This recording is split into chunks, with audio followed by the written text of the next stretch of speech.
As Ben said, my name is Kimberly Shaw. Ben and I actually met about 9 years ago at KW, of course, when I worked in the Park Cities DeSoto office. And I think we all agree that Ben, he blesses us with his mentorship and his leadership and living examples of what servant leadership looks like. And so there has never been a time where I've texted Ben or needed him to answer, I had a question and it was pressing or just something to think through, and he didn't answer my call. So I really appreciate that. We've been locked in ever since. So it's been a minute. So, and I look forward to many more years ahead, watching each other grow and succeed in this business and in life. So, a little bit about me. I grew up as I'll tell you kind of the full version so that you can understand where I'm at currently today and how it all ties into who I am and what I stand for. Um, so I grew up as an Army brat. I was born in Lawton, Oklahoma, and then I moved to Augsburg, Germany, Baumholder, Germany, El Paso, Texas, Colorado Springs, Oahu, Hawaii, Fort Campbell, Kentucky, and then back to Oklahoma. So, growing up in the military, my father was stationed to a new place just about every 3 years, and we lived on a military base behind a gate. So, you had to show your ID to get in the gate.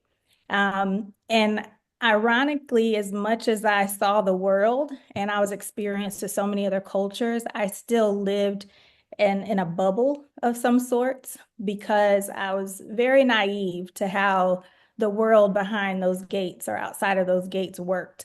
Um, and I still actually hold a very optimistic view about everyone and everything to this day, which can be a good thing and it can be a bad thing at times.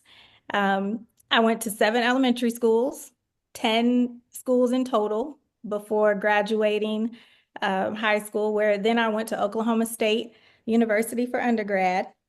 So I'm not a big sports fan. Yeah, I'm not a big sports fan, Ben, but you have all the Baylor bragging rights because I don't think OSU is, I don't even know if they're ranked. So Okay. you've got that.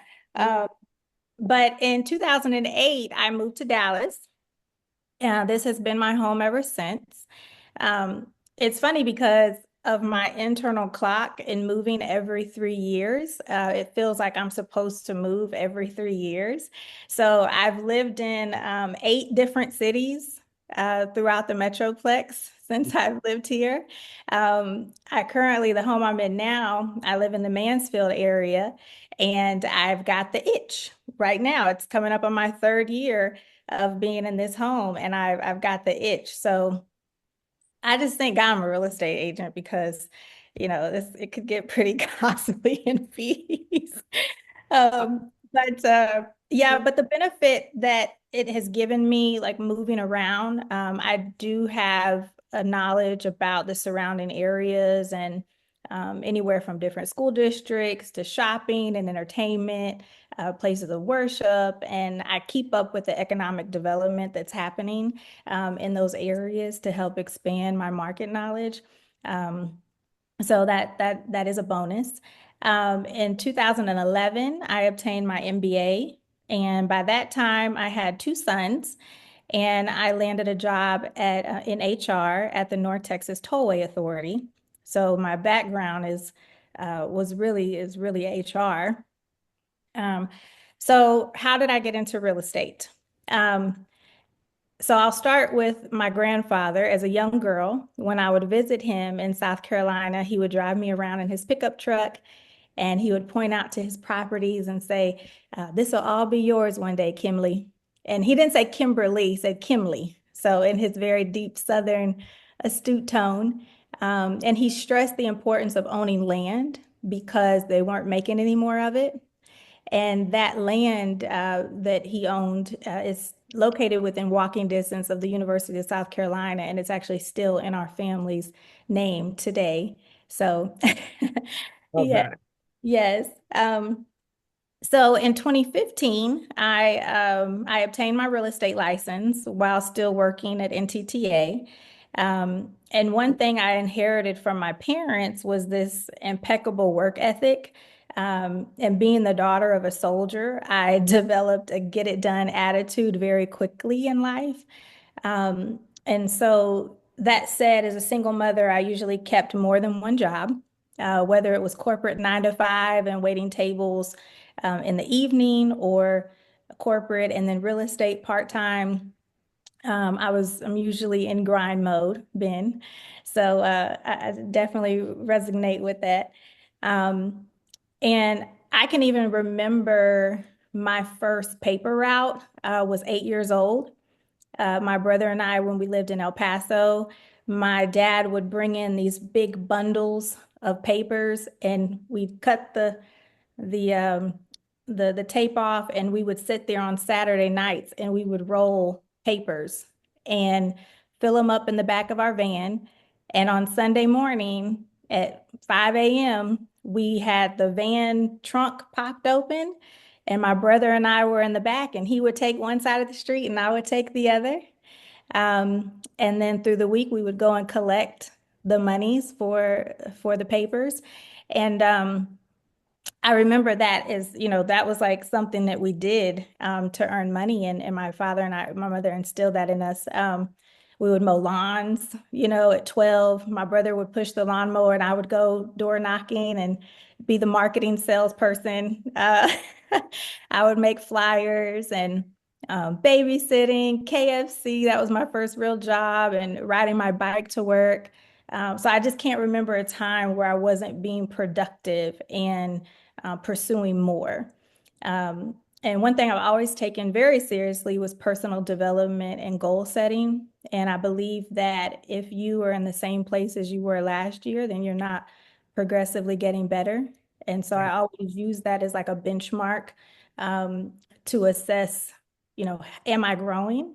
And what can I be doing better? So um, around 2015, my time at NTTA came to an end when I encountered my first sexual harassment episode. And the outcome was upper management asking if I wanted to change departments rather than reprimand the behaviors of the other person. So I decided I needed to go. At that time, I didn't want to be in that environment any longer.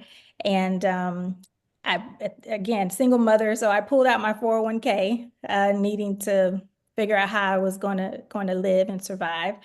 But I knew one thing for certain, and that's that I would make it.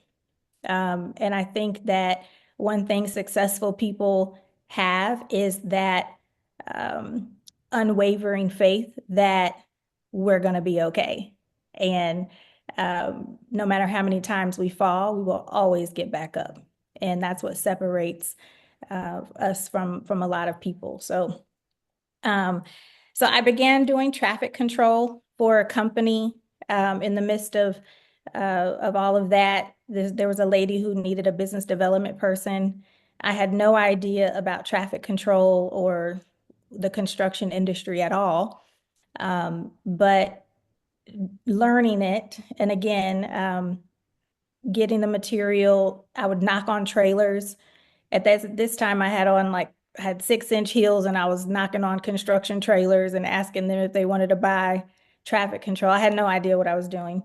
Um, but another nugget there is that whatever you're doing, wherever you're at, uh, learn it and become knowledgeable in whatever it is, and be prepared because it will pay off. And I'll share kind of how that paid off here in a second. But so in the midst of networking for that company, because at that point I said, well, I've got to be where the construction companies are because they're going to be the ones to buy this product. So I started to find networking mixers and all of that. And I was introduced to the RBCA, which is a nonprofit that built capacity for businesses in the construction industry. And the chairman at the time, he asked me to be the secretary. So of course, I took on that job too. And there I went back to these multiple hustles. Um, by the way, I don't think I sold anything in real estate my first 2 years. Yeah, just to be honest. So if there's anybody out there that's new and it's slow for you, I definitely don't wish that on you, but I'm saying that if things don't turn out the way you think they should, don't give up. Just keep going because sometimes your slow start can mean a big payoff later. So, And um, thank you for sharing that because 2 years for you, it was 9 months for me before I okay. bought my first property. So, and you've already spoken on grit and determination. And so I think that's what clearly it takes when you know you're in the right space. Uh, Yep. we're a little slow, but eventually we get it. So We will thank you for get sharing it. that. Absolutely, absolutely. So meanwhile, I was running things at the RBCA, selling traffic control, and praying for clients. Okay. And my role at the RBCA afforded me the opportunity to work with various city and county leaders, as well as elected officials, because in that space, we were engaging with policy and talking about economic development that was happening throughout our city. And so I was just able to gain so much knowledge and gain so many wonderful relationships during that time. So in 2018, RBCA started what was called the Second Chance Program in partnership with Dallas College that aims to help returning citizens with job skills training and employment opportunities. And so, as a result of my connections in the community, I was invited to serve on the Fair Park First Board of Directors and the I Am a Golfer Foundation, which I still serve on both boards today. I also have the privilege of serving on a board that helps orphan girls in Kenya, and I serve on another board locally that addresses food insecurities in impoverished communities.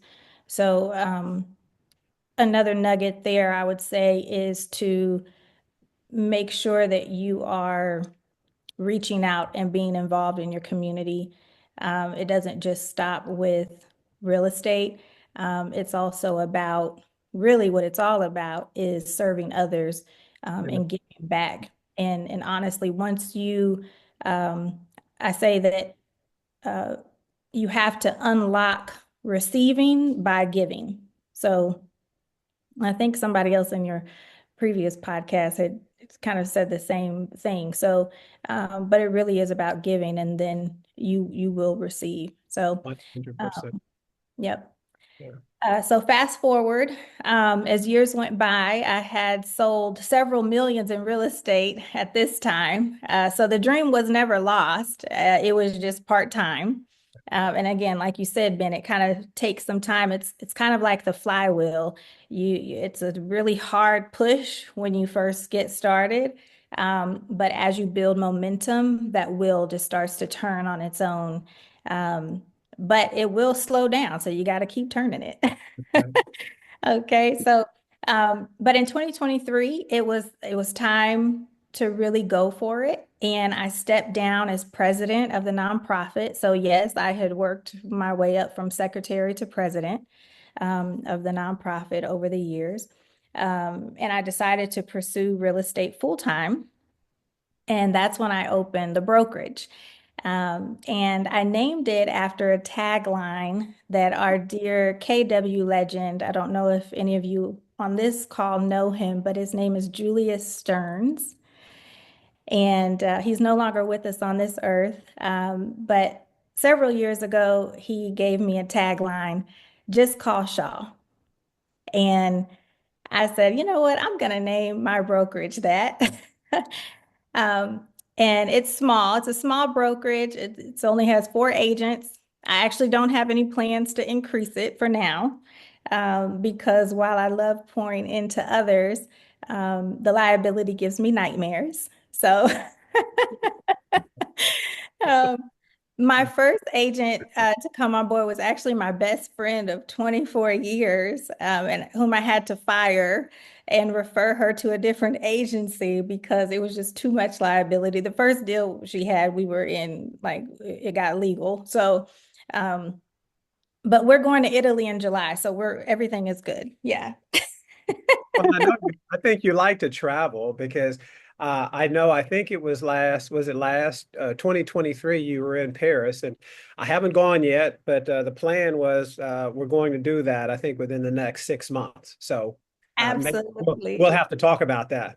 Absolutely. I will tell you, I do love to travel, and I think again that comes from just my Yeah. upbringing. I'm scheduled to go to Bucharest, Romania, on May 13th. I'll be leaving. Just a little side note.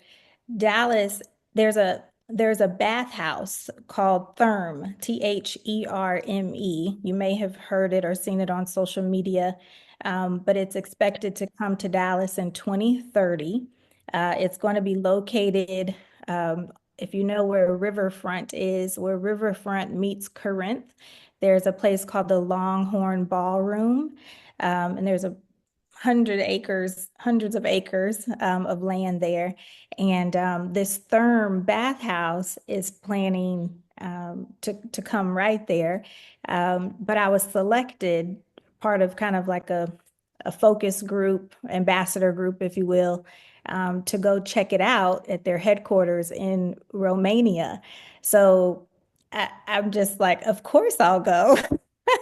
You- Of course. So I'll be going to that. And then of course, like I said, Italy in July. So yeah, we'll have to talk about travel and bucket list and check some stuff off for you. So That's um, wonderful. That's yeah, wonderful. yeah. Keep But doing it. Jeez. yeah, so um, but the lesson in that was learned was to really never be afraid to do what's best for you and your business and establish boundaries. Um, and if your relationships are solid, then just stay true to yourself and to others, and people will respect you for that. And really that's what she did. She told me, she said, Kim, well, she calls me sister. She said, sister, I really appreciate you being honest with me. And I really appreciate you, coming to me with this and then even helping her find another brokerage that I think she would have been a better match for. And so uh, again, a lesson that my dad always said, be true to yourself and others. And I think that always is the way to go and it'll pay off. So, um, speaking of my dad, he has recently gotten his real estate license. Get Uh, out of here. yep. He works part-time. So he retired from the Army, 26 years. Well, and I know that he was a like a command sergeant and influenced policies and that kind of stuff. And I think clearly between him and your grandfather, that's where you got this. Again, I know your mother had something to do with it too. Can't Oh, leave, yes. Oh, right? yes. Leave her out. But I'm like, and just kind of researching a little bit more about it, I'm like, there's no way you could not have been influenced, by Yeah, Mr. Command Sergeant, right? absolutely. Absolutely. And I still get goosebumps thinking about it because at the time when you're younger, you don't realize I guess the the impact that your parents are making on other people's lives, much less your own. And now that I'm old, I mean, my kids do the same thing. They think that I don't even know if they know what I really do all day long. So they're just like, just make sure there's food in the fridge and you're my Uber driver to sports practice. But I think that as I got older and I started to become really interested in my dad and my mom and their background and their upbringing and their childhood, and it just helped me understand, like you just said, like how much I get from them. Um, and I can see, the impact that my dad has left, him being a command sergeant major over a brigade. Um, I know that's like, I don't know, like 15,000 troops. So it's like to have the um, privilege, Right. uh, you know, to have him as a father, um, it's just really a blessing. So you're exactly right. So now I enjoy teaching him real estate. He calls me his drill sergeant now. Okay. So I'm the drill Okay. sergeant. Yeah. Right. Um, I've got them going to the gym and, trying to, it's interesting when your parents age, right? Because you start, I find myself wanting to just take care of them and focus on their well-being. So they actually, I live like 7 minutes from them. So, so we're all very close, and that's a blessing as well. My eldest son, who is now a sophomore at UNT, he majors in real estate management with a minor in finance. So he's also interested in the real estate world, and it's only natural because they grew up, he grew up in it. Um, and my second son will be 15 this year, and my youngest is 8. So all my boy parents, if you know, you know. So Yes. That's me. That was me. And I was exactly. going to ask about the boys, and I'm like, I can't believe how old they are now. So it's just crazy. Life is crazy and it's unpredictable, and and I think just enjoy it, because it's so short-lived. So Yeah, yeah. yeah. Well, Thank you. Appreciate it. well, we because again, our time moves so quickly here. Because we probably have like 10 minutes left. So Okay. you You want me to wrap it up then and just give some? oh yeah, no, we're good. So I just Okay. let you know. So Okay. Well, I'll kind of get into, I wanted to share like how I generate clients and leads and just share absolutely. some things. So in the early days of real estate, talking about the kids, I had the classic story of toting the kids around in the red wagon. I would knock on doors, leave cards, host open houses for others. So again, for all of the agents who are starting out or may have been around for a little bit, but um, don't really know what to do, do it. And even if it doesn't yield a client per se, you're building so many other things. You're building confidence, you're getting the experience of rejection. And you're putting out there physically what you want to happen. And I'm a big believer in manifesting things and speaking things into existence. So all of those things work. My business today, however, is built on referrals, either through word of mouth, past clients, social media. And so it's very important for us to always remember where we started and never let the fire to succeed fizzle out. Even if you're a seasoned agent, don't be afraid to, go back to the basics, but always remember where you came from. So sometimes we can get to that place of success or what we call success and get comfortable. But I truly live by my tagline, just call Shaw, because in essence, people are depending on me to help them. And so I'm fortunate in that way because it's allowed me to work in every price point, all different types of buyers, sellers, investors, developers, you name it. And so one thing I will share is to be multifaceted in your business, and it will pay you back in ways that are unimaginable. So my background in the construction industry and relationships that I've built over the years, that's also invaluable. My former boss and mentor at the North Texas Tollway Authority, Kim Tolbert, is now the city manager of Dallas. Um, and my former employer, RBCA, while no longer the president there, they hired me as a consultant to maintain their strategic relationships and advise the board. So I'm still able to serve on boards, be a part of the community, and just really use, the relationships that I've built. And so the other lesson in that is relationships matter. Your reputation matters. Amen. And successful people do things in a certain way. Um, so another thing I'll share is I like to do things in environments or settings that I enjoy. and I use them as my office for the day. So, for example, I will sit in the lobby at the Ritz-Carlton and have lunch at the bar. I will go to a golf course and hang out in the clubhouse and look at the greens while I pull comps.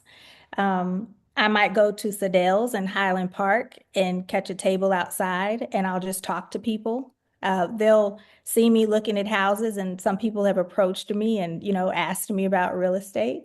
And so all of these encounters, it's not only putting me in places where I attract success, but I'm meeting people, I'm leaving my card, I'm having conversations, not always about real estate, but just meeting new people.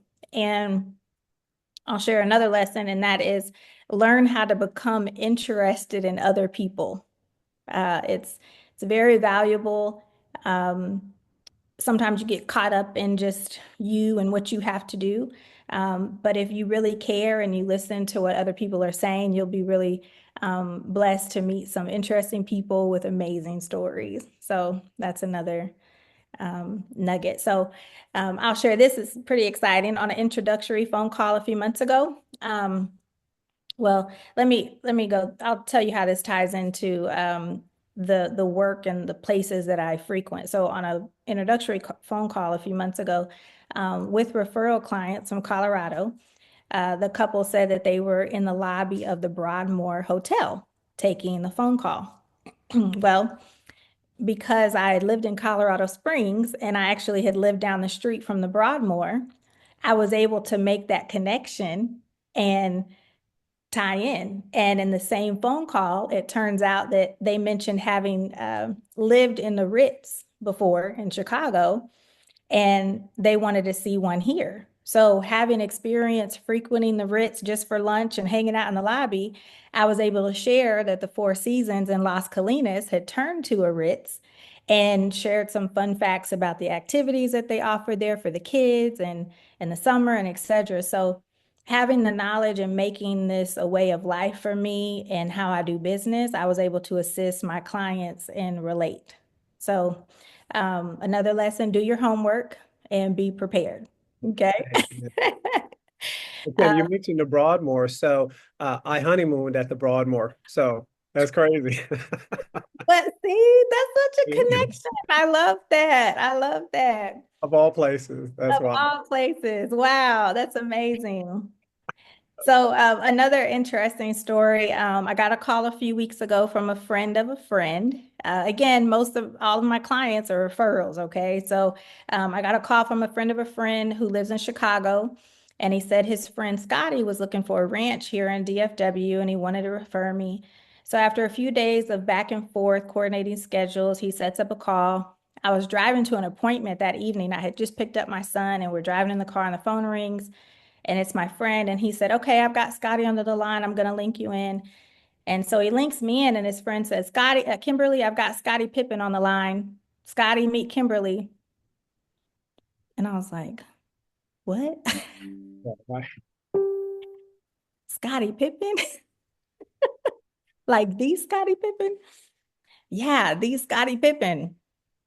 And it was just so, well, of course I had to keep my cool and, you know, Yes, had to keep my cool. But the lesson in that after the call and after we talked, I was just like, wow, you don't have to be the biggest and most well-known agent to get clients. Like if you just keep doing what you're doing in that certain way, and again, have faith that the right people will come across your path, you will be mentioned in rooms that you're not even present in. that is So, so powerful right there. And that's probably a almost a great spot to finish because we've yep. got like 5 minutes left. But Okay. Yep, I again I appreciate you dropping that nugget.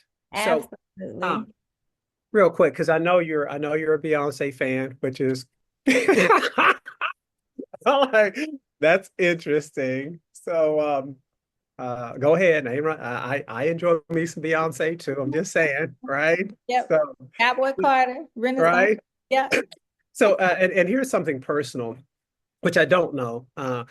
Your your faith, has that ever been a conflict with your real estate business at all? No, Okay. no. I think that, you know, and I think that who you are, people respect you Okay. if you are, if you are light, if you show grace, if you are knowledgeable in your subject matter. Um, I think that the other thing is people, if they do have a preconception, you know, um, once we talk and I've people have told me like, I really had like a different view like before we talked and before we met, but thank you. I've had people ask me questions. And so no, it hasn't. I'm actually grateful for it. I'm actually grateful for the opportunity to share knowledge, and Right. educate people.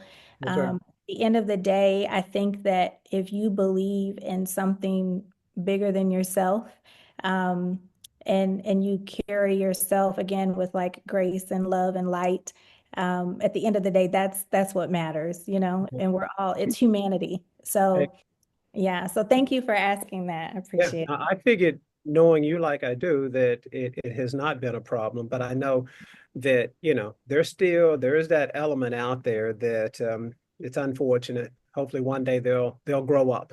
They'll grow Yeah, up to learn. yeah, So that's not our problem. So, yeah. sweetheart, man, there's been so much. There's been so much. And matter of fact, we need to chat offline because one, I've got a client who's interested. She's a female golfer and she's just looking for a connection, maybe a club to start playing with some other women or something. So, and that's crazy. Kim Preston is her name. And Oh, wow. just 2 days ago, she reached out to me for that. So you and I will be able to chat and about your upcoming trips and my trip to Paris also. So I Okay, Ben, one thing, if I can leave this with you guys, there's three resources I wanted to share. yes, There's a book called Never Split the Difference by Chris absolutely. Got it. Voss. Okay, absolutely love that. There's a app. It's actually an app. It's a yearly subscription called Masterclass. And it is amazing. They have all different types of master classes from gurus and all different types of industries, but I strongly recommend you do that. And then this is a book. I don't know if you can see this, but it's called 101 Ways to Say Thank You. And I'm a big believer in old-fashioned thank you notes after interactions. And so I would put that back on your mind. Even if it's not 101 ways to say thank you, find some way to express gratitude and make sure that that's a daily part of your business.